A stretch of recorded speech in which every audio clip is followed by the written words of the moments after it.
Good morning, everybody. We're all good here?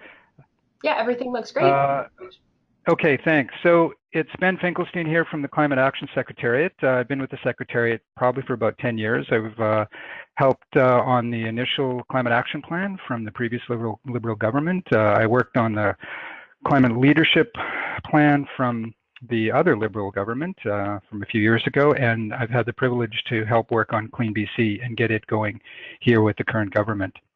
My current role, as noted, is partnerships with the Climate Action Secretariat, but most of my experience has been gained from working with local governments and a project called the Climate Action Charter.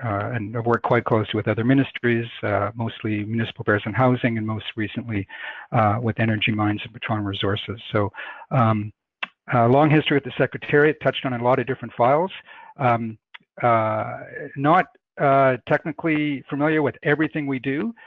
So if folks have questions that I can't answer, I'd be happy to get back to people later regarding specific things. So I'll get into it right now and start talking to you about CleanBC. So came out a year ago today, which is of note. So I'm hoping by now folks are familiar with it or have taken a look at it. It basically it's based on 3 pillars: targets for 2030. We'll be showing some information on that. It also lays out credible actions on how to get to those targets with a sector-by-sector approach, and that's mostly focusing on transportation, buildings, and industry. The other thing that's really important to keep in mind is that it's as much an economic development plan as it is a carbon or GHG reduction plan. And we're big fans of clean energy here and how to promote it as an economic development opportunity here in BC. So what's in CleanBC? So of course the targets, right? Also the whole notion of growing a prosperous low carbon economy, making these options more affordable for citizens or ensuring that they're affordable for the citizens of British Columbia, working as much as possible with Indigenous communities as well as rural communities, creating opportunities for business, and that's where we hope to learn from you guys and how best to do that, and then adapting or helping workers get the skills they need to participate in a clean economy. So these are our targets. Won't go into too much detail here on the numbers, but I think what's important here is you can see how we've got to bend this curve. You can see where we are now around 2016, 2017. We go to the red star and you can see where we want to get to in 2030 and how we've broken it down between buildings and communities, transportation, industry, and then of course the remaining 25%, which we'll also speak to a little bit later on.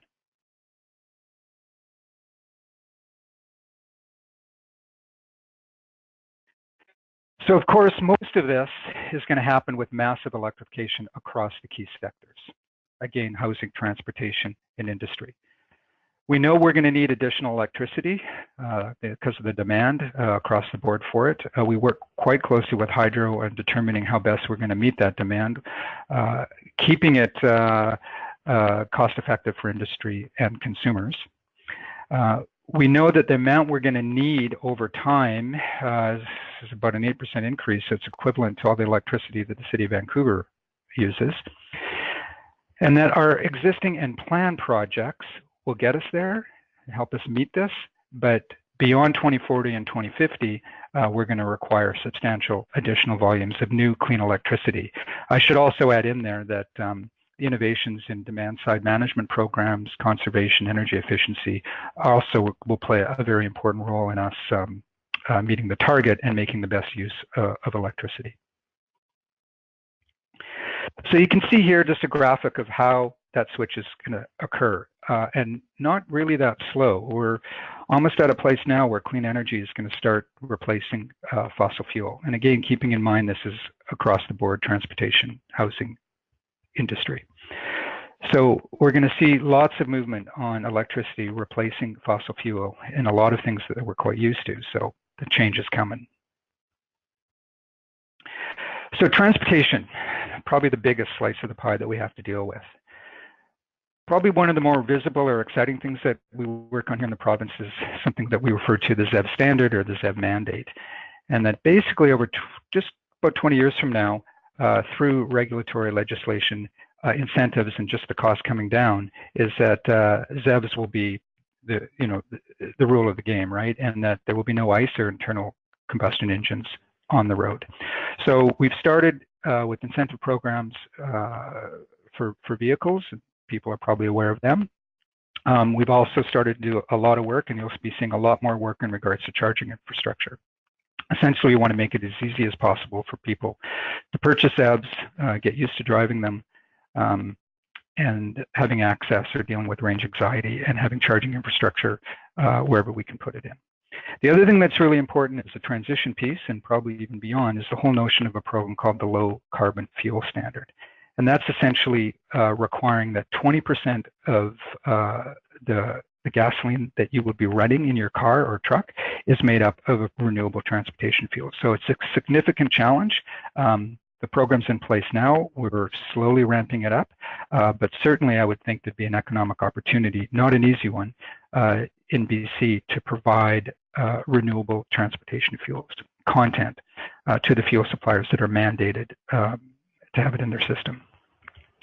We also work with the federal government in regards to increasing tailpipe emission standards for vehicles sold after 2025. So that's something that the federal government requires vehicle manufacturers to ensure that their vehicles are as efficient as possible and that tailpipe emissions are as low as can be. So improving where we live and work. So this is the built environment in buildings. So which we heat majority now with natural gas, and there'll be a shift in regards to how we're going to be doing that. But also the two things that are important to keep in mind is the building code. So new buildings that are going up now, most of the communities in BC are looking at something called the STEP code. A number have adopted it, and then also others are starting to dance around the edges and trying to figure out how it would work in their communities. So that's essentially all new buildings, homes, multiple unit residential buildings, condominium towers, those types of things are built to quite a stringent code. So essentially they need less energy to heat them. So that's where electricity can come in. Also the equipment that does go in, even today if it's a natural gas boiler, the energy efficiency standards for those systems increase quite significantly over time, slowly wanting to phase out natural gas and encouraging the use of heat pumps, which are electric. There's a program called Better Homes and Better Buildings. I'll touch a bit on that, but that's one of the lead pieces in CleanBC to help with that switch. I mentioned heat pumps. That's a term that folks, if they're not familiar with now, should be familiar with it. There's a really big push to get them out there into homes, make them more affordable, and have them sort of the go-to piece as opposed to a natural gas-fired furnace. Folks at Fortis are well aware of this, and they're looking at a highly efficient natural gas heat pump that might be able to help with the transition. But essentially, electric heat pumps are something that we're quite keen on. As part of our work too, we do work with public or social housing. There's no shortage of that happening around the province. It's quite an ambitious piece of this government's agenda, and we want to make sure that as these new buildings go up, or even if they're retrofitted, that they are as comfortable and energy efficient as possible. And again, there's incentives available for those types of things, funding available, as well as keeping in mind the building code and the increasing energy efficiency standards of equipment that goes into buildings. Another important piece to keep in mind, and this gets woven through a number of our initiatives, is the 15% renewable gas target. Huge challenge. So what that means is that the natural gas that we use to heat our homes, we want to get to a point where 15% of that is from renewables. So think of things like organic waste, wood waste, landfill gas capture, those types of things. It's a huge challenge. We've done a lot of work to figure out where renewables will come from, and we know that we're coming up short. So we're looking for all sorts of innovative ways across BC on how to fill that 15% gap. The final thing here under support for communities that I just wanted to touch on is I work quite closely on some funding programs are in place specifically for local government infrastructure. And with CleanBC, we had something called a CleanBC Communities Fund, about $63 million available for local governments, First Nations, and other entities that manage or own public assets. And we were looking for projects to invest or projects to steer towards more GHG reduction outcome type of projects. So fuel switch, geothermal, charging infrastructure, heat recovery, those types of things that we want to see making up, or what we want to see is when local governments get into infrastructure building, they're trying to be as innovative and as green as possible. Cleaner industry. So this is massive for us. I would say almost half of CAS is involved in this sector, and there's a couple of big things that are going on, which really are a significant component of our targets. And to the point where if we want to maintain progress on our targets, while also maintaining economic development and making sure that our industries can compete internationally on a level playing ground, there's a number of things that we have to keep in mind and that we have to support. So one of the things that we work quite closely with industry is how do we direct a portion of the carbon tax that they pay back into their operations, but do it that it incentivizes cleaner operation. So there's a number of programs here where we work quite closely with local governments to determine how best we can do that. And I'll speak to that in a few slides later, more specifically. One of the big things as well on the transportation side is what we do about heavy-duty freight trucks, which are really not that efficient and far too many of them on the road. I heard recently that the Clark Corridor in City of Vancouver, when they track emissions, not just GHGs, but pollution otherwise, it's equivalent to what happens in the 401 in Toronto. So lots of opportunity there to try and determine how best to lower emissions coming out of heavy-duty vehicles. And there's a couple of things that we're working on in that space. Of course, methane, the most evil, or yeah, probably one of the most evil emissions that we have to deal with, certainly a result of upstream oil and gas operations. We want to decrease that by 45%. So we work with industry and other ministries and various technologies and regulatory pieces that requires them to lower their emissions by that. It's a huge hit, and it kind of zeroes in, but also requires significant investment by industry to reduce their methane. Of course, the electricity piece is huge for industry. It's common knowledge that we're quite government's quite supportive of the LNG industry, but in order for it to be clean and in order for it to be considered actual clean export, we have to do it as efficient and low carbon emitting as possible. So we work quite closely with Hydro to provide significant electricity infrastructure to natural production in the Peace region, and we're looking to do more of that by putting in new transmission lines or connecting existing lines in order for large industrial operations, not just LNG, but mines and other ones as well, are being run off of electricity as opposed to natural gas or at worst diesel. Some pretty exciting stuff happening in the area of carbon capture and storage. People may be familiar with something called carbon engineering, a real wonderful story coming out of Squamish and internationally known that captures carbon through direct air capture. Highly expensive at this point, not ready for market at all, but it's pretty interesting to see that kind of stuff coming out of BC, as well as ensuring that the emerging field of carbon capture underground is done within a relatively robust or a very robust regulatory framework. So that's something that works on here. And then again, the renewable gas commitment. So where there's operations that are running on natural gas as we work towards this transition, that there is as high as a 15% renewable gas content in those fuels. Ben, we've just had a question come in about the industry. if you have a second. Can Sure. you elaborate on your perspective in terms of the future of metallurgic coal mining and other mining commodities in a low carbon economy? Natural resources are still required for the construction of renewable energy infrastructure and the manufacturing of electric vehicles, insulating homes, etc. What's being done to work with the sector to support workforce development to meet future needs? Well, there's a lot in that question. I guess three things I'll say. One, in regards to the coal piece, I'm going to have to get back to you on that, but that's a good question. We do have a coal industry here. It is shipped overseas for other purposes, so I'll get back to you on that piece. In regards to the life cycle costs of some of those things, that is a very complex GHG accounting piece. And not to be candid, it's like one thing at a time. I think the notion of life cycle costing is a very live topic, certainly within local governments, certainly in regards to some industries.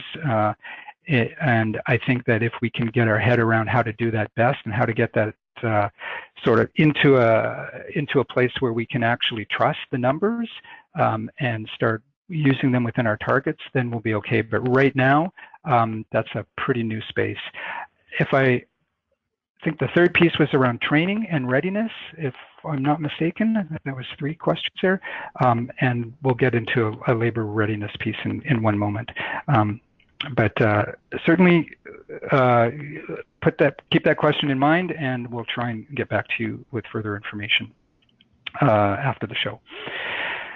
So back to the deck. So reduce emissions from waste. So we know that there's quite a significant amount of emissions and methane in particular that comes out of landfills. And we're working real hard with the large landfills to make sure that 75% capture rate is actually in place.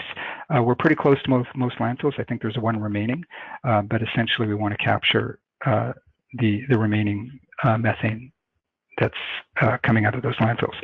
The 95% commitment around organic waste diversion is pretty significant too, and that's diverting agriculture, industrial, municipal waste from the landfill. So there's a pretty good economic argument here in regards to, one, how do we do it, and then what do we do with those organics at the end of the day, right?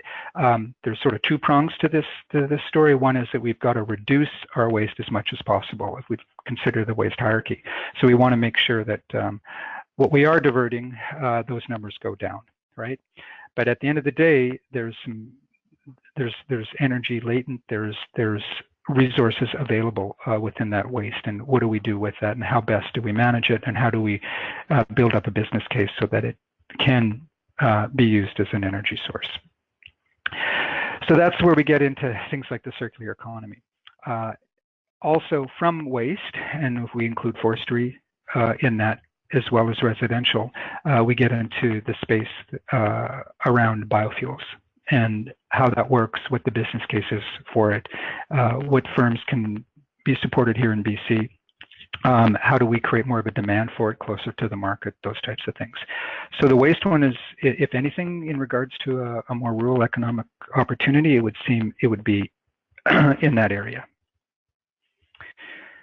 So what does this all mean then? What will things look like in 2040? Most people, if they have a car at all, it's going to be a zero emission vehicle, right? Part of the program too is that we also do significant work in R&D, how to improve, how to get more mileage out of the existing cars, how to get into electric trucks, deliveries.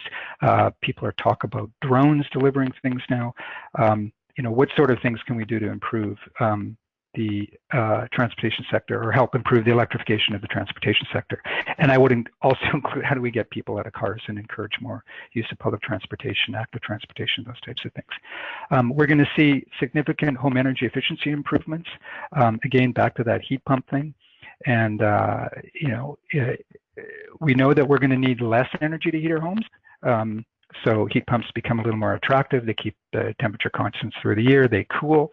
Maybe not a big deal in the lower mainland, but in other parts of BC, it's only going to get warmer, and heat pumps can help with that. Also, retrofitting buildings through installation improvements, I think that's going to be a significant piece, as well as all the appliances that we bring into our homes are going to be far more efficient. I mentioned the new construction and the step code, the building code here, but the step code 3 is the ideal, so that local governments, when they do put permits out, any new buildings are as efficient as possible. We know we're challenged a bit on the existing building side, which is probably over 75% of buildings in BC, and we're working on a code, but even more importantly, a mechanism on how best to encourage retrofits in older buildings. And that's what essentially CleanBC Better Homes and Better Buildings is mostly about. The homes part is residential, the building is commercial, but those are programs that are pushing incentives out, along with innovations in homes and buildings. Encourage folks, if they want to learn more about that, it's a pretty good, there's 2 websites, one on Better Homes and one on Better Buildings, that will help direct you to the incentives and how you can support your communities on that. Continued on what this means is certainly you can imagine the R&D work that's happening on industry. They essentially are going to, big industries are essentially going to have to meet a benchmark that the province is working on right now in regards to what their emissions can be. They go over, they're going to have to pay. So that helps drive their R&D and work, their R&D work, so they can better prepare for meeting that benchmark, being efficient or emitting as less as possible, and essentially, saving themselves money. We know that we need to definitely increase our ability to manage and provide infrastructure for recycling and waste. This is sort of the circular economy conversation that I was referencing, but in one of the pieces that I worked on over the years with local governments and other folks in the province is how do we divert residential organic waste. And so the bigger communities in the Lower Mainland, and I know a number throughout other parts of BC, have regulations or bylaws in place that your banana peels don't go in the garbage; they go to compost facilities. The program is relatively successful, but now we've got communities with piles and piles of organics, and they're hard to manage. They smell. People don't like them in their backyards, and we've witnessed some pretty difficult things that have happened in the Lower Mainland and even here in Victoria in regards to organic facilities. So we have a program now that's in place that helps those local governments create infrastructure, whether it's a covered roof, whether it's introducing technologies.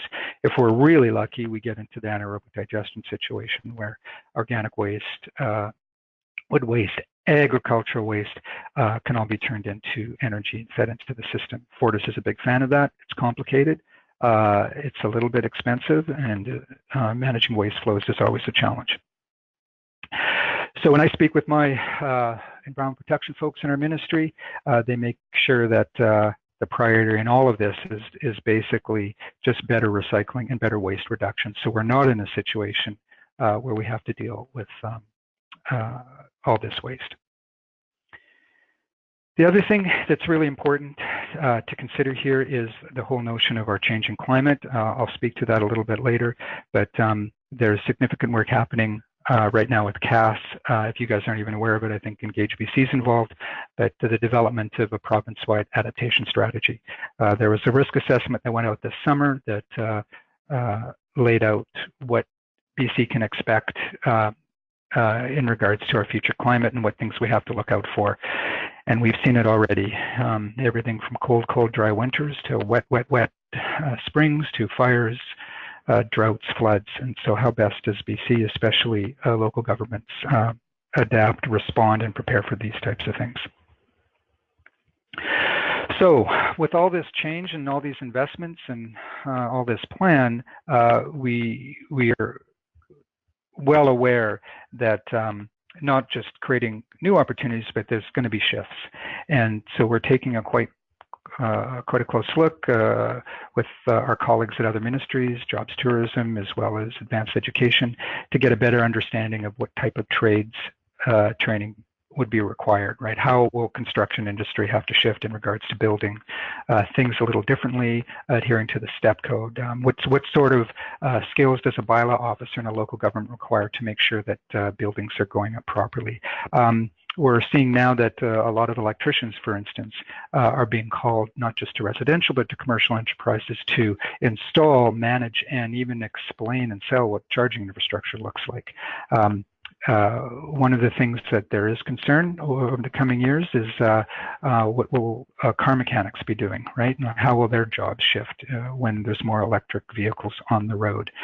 So we're continuing to look at what labor market analysis trends and requirements will be down the road. And I think right now the work that's happening, I'm not sure if it's closed, but there was work happening around a workforce readiness plan.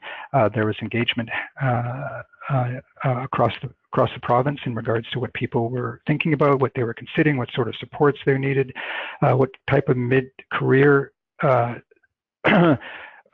skills are required for workers that may be losing their jobs or may be shifting. So that's definitely a piece that's alive with the Secretariat and the province and how best to adjust to a changing economy. We've done a lot of work over the years with communities.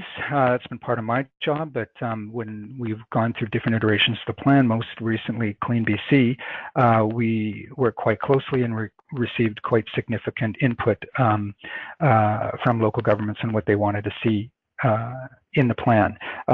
You know, whether it was online discussions or through emails. We even had a couple of telephone town halls with our minister, which was really exciting to see.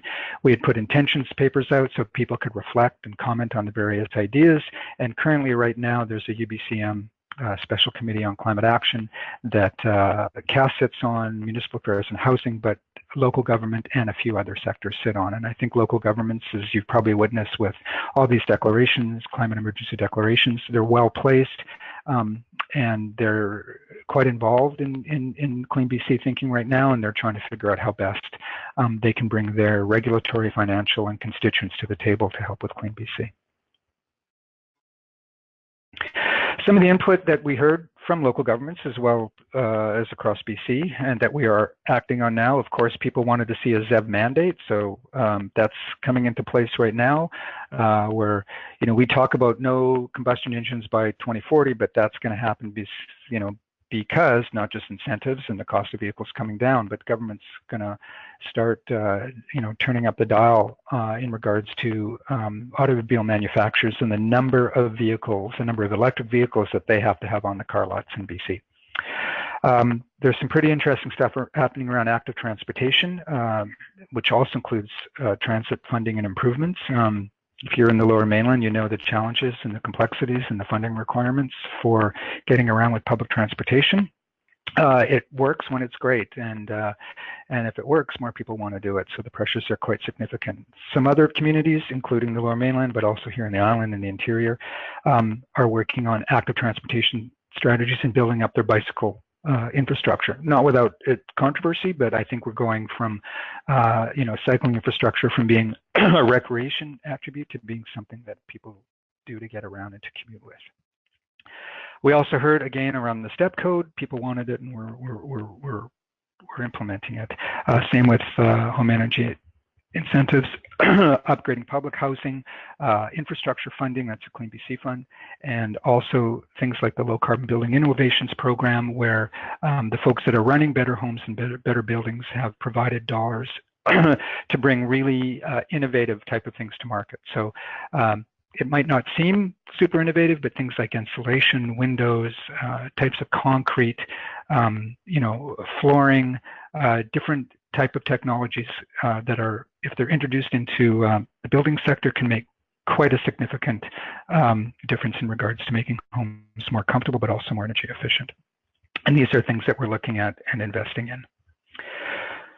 So some of the upcoming work, getting to a place now I'm starting to repeat myself, but continued work on the fuel standards and that renewable supply. Working close with Clean Corridor piece and ports and the heavy duty vehicles and how best to crack that nut. Continued work on the renewable natural gas initiative. We're just about to roll out the first phase of The CleanBC Communities Fund is $63 million. We're hoping for at least another 2 or 3 phases. It's in partnership with the federal government, as we know are quite keen on climate and infrastructure, and we're more than happy to match their dollars or more. There's an interesting program, again, on the Clean Corridor piece, but zero-emission vehicle freight trucks.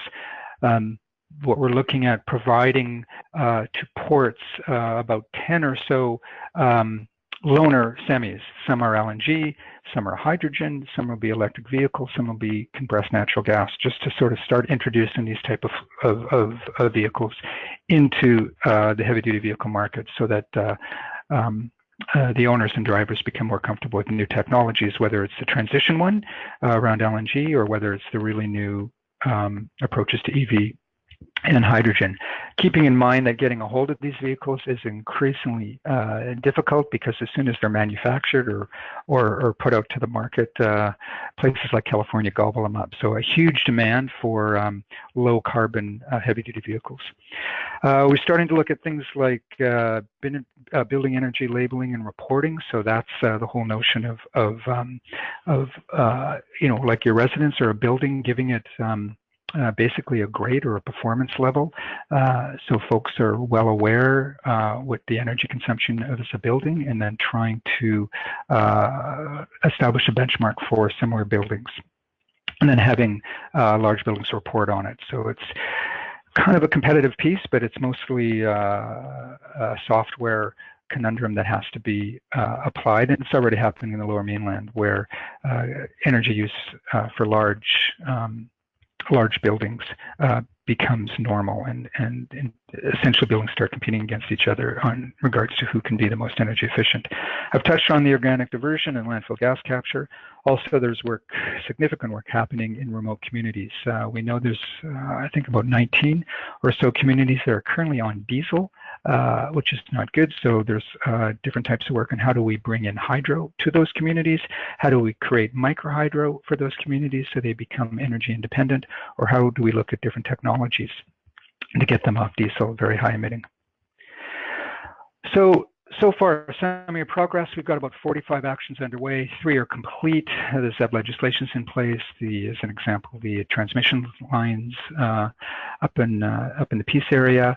We've got the climate risk assessment that came out this summer that'll help prepare for our adaptation plan.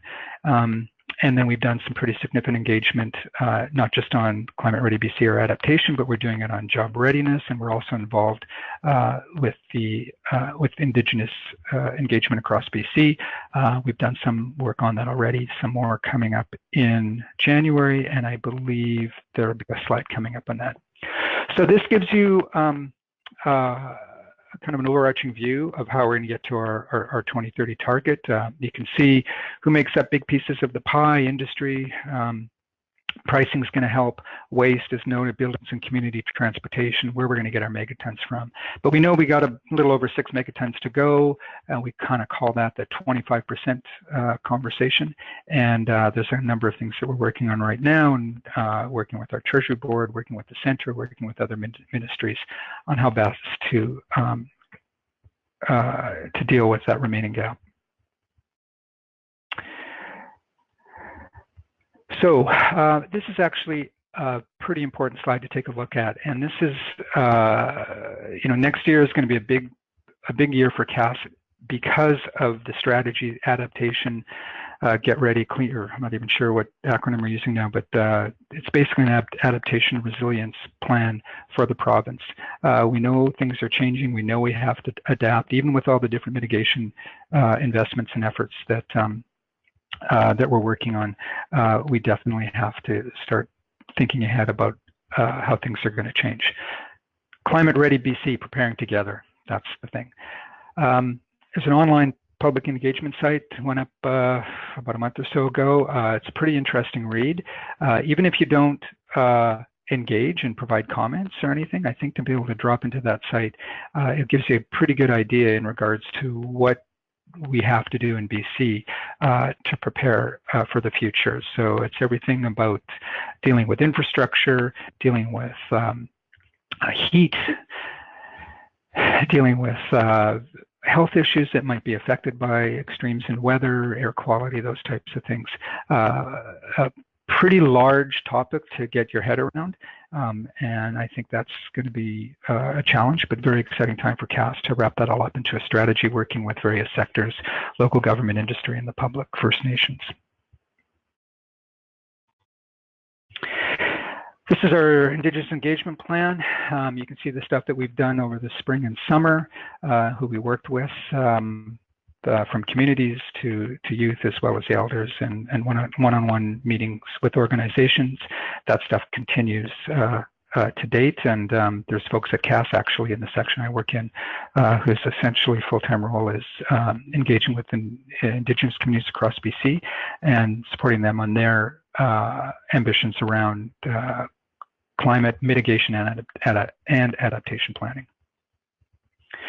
So where are the opportunities for collaboration? Certainly, as I've noted, the personal, commercial fleets and how best do we work within that space to reduce their footprint. Active transportation strategy, it's a big deal for local governments, and it also helps support the whole notion of clean, compact, energy efficient communities and how best we can get out of cars and get around in our communities in a more friendlier, low carbon way. Certainly on the buildings front, I've talked enough about that. Just trying to get to the end of my slides so I can start taking questions. As I noted, waste is a pretty big deal. How do we reduce it? That's number one. And then what's left, how do we turn it into a resource? As I mentioned, I think it'd be really good for folks to pay attention to the adaptation work we're doing and how to engage on that. And then, of course, there's the 25%. So I think probably even less now, probably over the next 6 or 8 months, we've developed and we've gone forward with asks to other ministries as well as to the center and our finance folks in regards to if we want to get to the 25%, here's the things that we have to do. We need to make investments in new technology breakthroughs, and we need to bring those breakthroughs I guess to the table so they can be implemented and start producing measurable GHG outcomes. Something we had put together, I think, early in the year. It's available online, but we have a bit of a guide for what sort of financial resources are available. This was specific for local governments, so we did for UBCM, but we wanted to let folks know that there are resources out there for both commercial and residential elements of CleanBC. Also, we're hoping to recapitalize it, but the Innovative Clean Energy ICE Fund, folks might be familiar with that, but that's run out of Energy Mines Petroleum Resources, and that is essentially a fund that will support breakthrough type technologies that aren't quite ready for implementation, but it helps drive and nourishes the clean economy in BC. Okay, so I think at this point I'll just stop talking and take a breath, and as long as people don't ask me too difficult questions that I can't answer, I'm happy to spend the next 20 minutes or so with a bit of an open discussion. I believe too one of my colleagues hopefully is online, Chris Gilmore. I'm not sure if he's still there. We can unmute him and he can help answer some of these questions as well. So I turn it back to you, Jessica. Thank you so much for that, Ben. We have had a number of questions that have come in throughout your presentation. So maybe we'll start with that. And if there's anyone that would like to verbally ask a question, if you want to use that raise your hand icon on your control panel, we'll get to those questions after we get some that have come into the session. So there's a couple that have come in around the zero emission vehicles. So is there any plan to take into account northern communities where electric vehicles are not practical given extreme climates and distance that need to be traveled? Okay, two things. I can tell you right now, we've done all kinds of work. AMPR's done work, and the industry's done work in regards to electric vehicles in northern, more colder communities. And what we've learned, it's not as bad as we think, for sure. So part of the narrative is that we need to adjust as electric vehicles do work up north. Okay, in colder weather, one. Two, totally get the charging infrastructure piece. So we have on the table now a number of pretty ambitious charging network initiatives that we're hoping we can fund, certainly in the Okanagan and the Kootenays on the island, as well as northwest BC. And we know that as we move through those pieces, we're going to be looking to the northeast to develop and invest in charging infrastructure in those areas. And kind of in the same line, one of our participants thought that a lot of the suggestions seem city-centered. Is there specific strategies around rural communities for? Okay, sure. So I can touch on, there was the CleanBC Communities Fund. We're pretty close now to pulling the trigger on a number of projects. They are across BC, and just as an anecdote, I can say that probably the three best projects, one was of course something in the Lower Mainland, highly technical and innovative, but the other two were First Nations and rural community type projects. So we're seeing that when rural BC puts their hand up, and when we're able to support them on applications and bringing in new technologies, that they're hungry for it.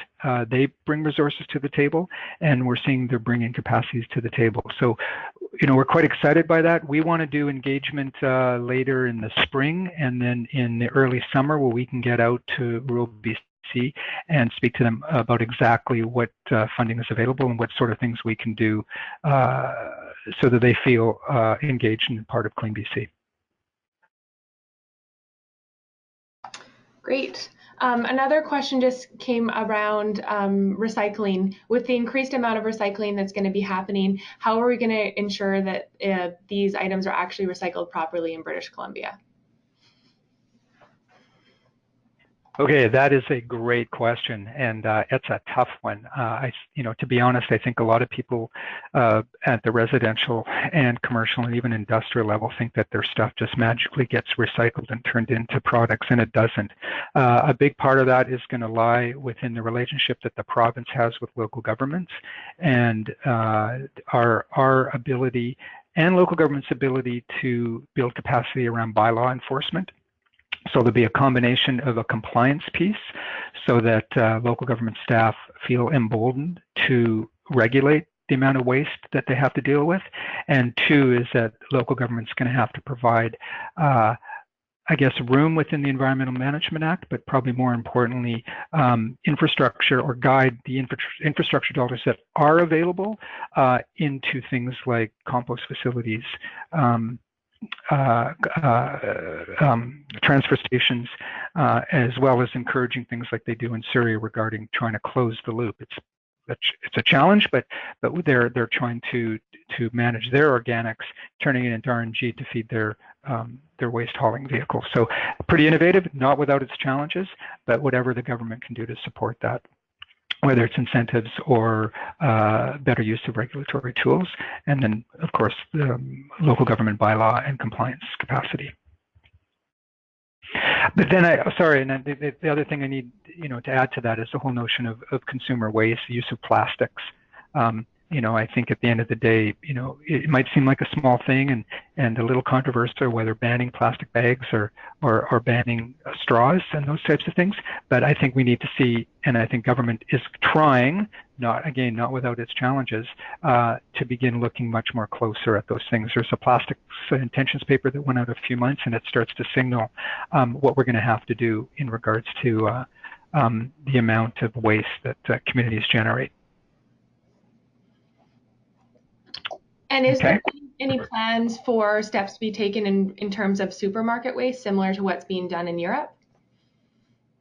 That's another good question. I know that there's discussions at the, again, with the local government level in regards to how they manage organic and food waste in the restaurant community, and how they're beginning to deal. They're certainly separating the organics that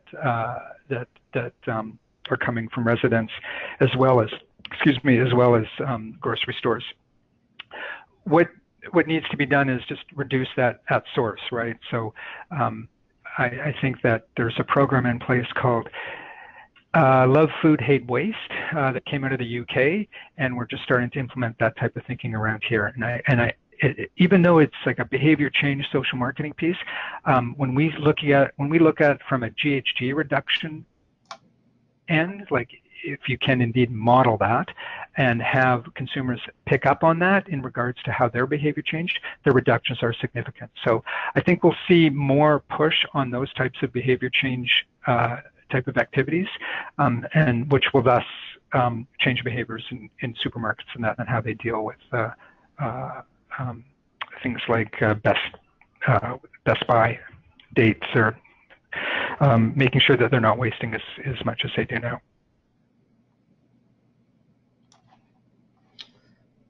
Fantastic. A question that came in early on in the session was just, can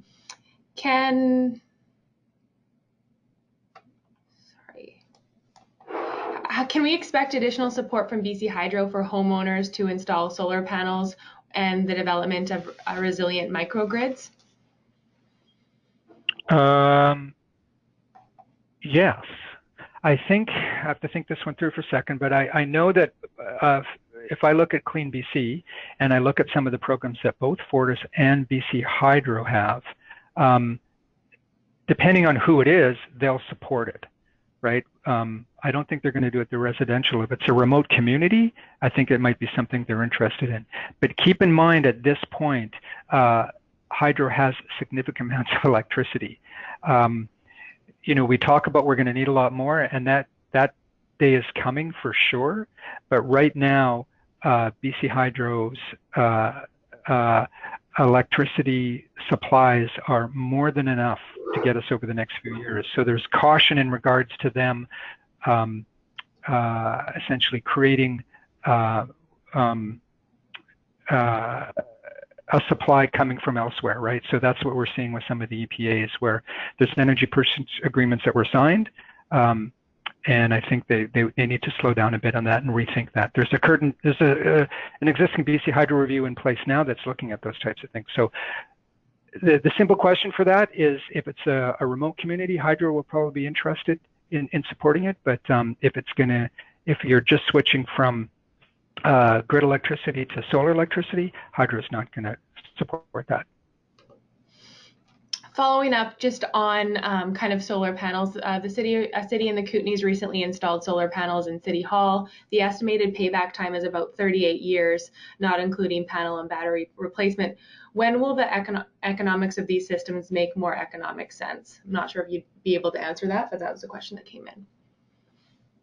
Right. I guess it depends what community that is. But again, if they're going from heating the building with solar from heating it with natural gas, it would probably be a lot quicker than 38 years, because the price of natural gas is not going to go down. If anything, it's going to go up.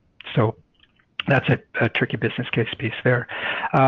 My understanding is that solar and battery technology prices have come down to make it a little more attractive. So I would have to know more about that specific case, what community it was, what sort of investment they made.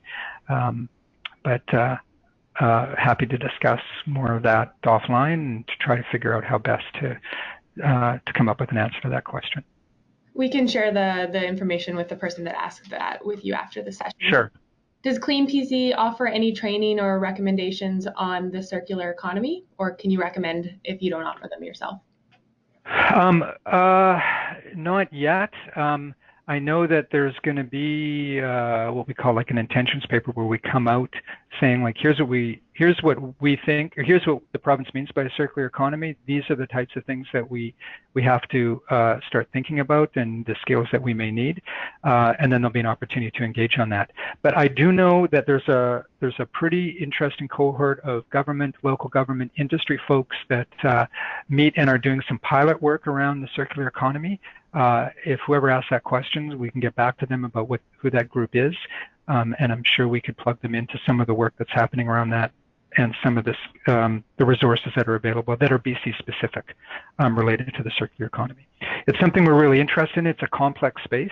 We're not as dense as other jurisdictions that have embraced circular economy, and our carbon pricing doesn't push elements of the circular economy as much as it's happening in Europe, but it's definitely something that's on the radar here, happy to discuss further offline once I'm able to plug you into that group.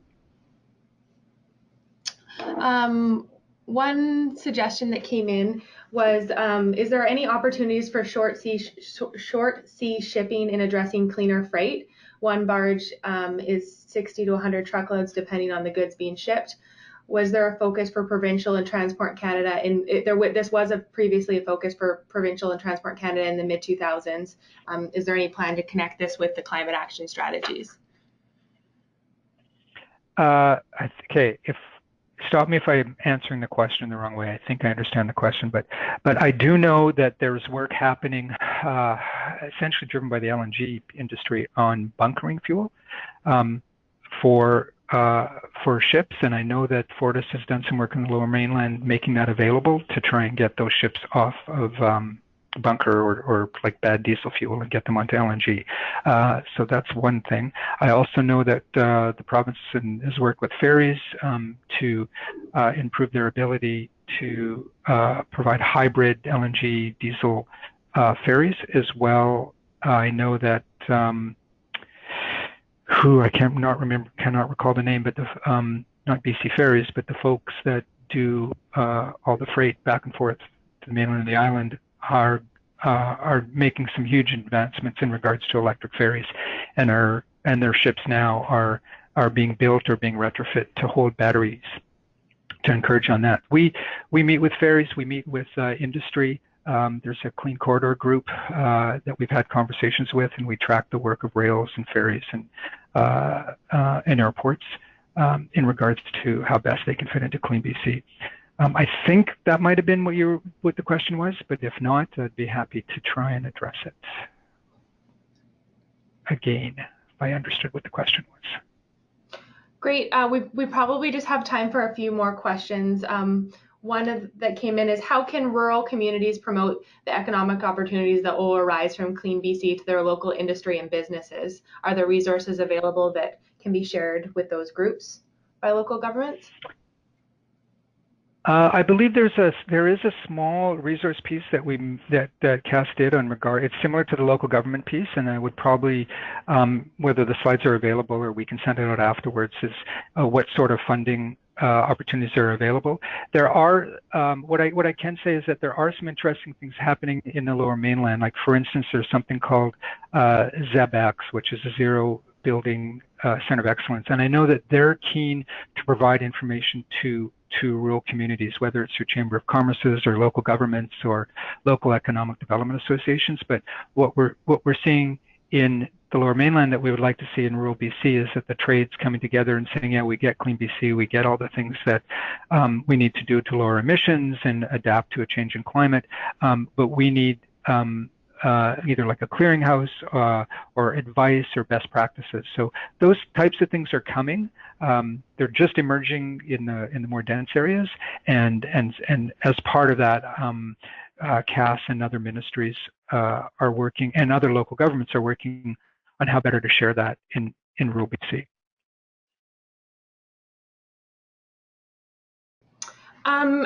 I think we've kind of ran out of time for questions. I just was wondering if, before we go, Ben, you were able to share a ton of information about CleanBC. Is there 3 kind of main things that you could share with the audience that they could take away, or some actions that they should take in the next couple of days to learn more or get ready to implement or benefit from the program?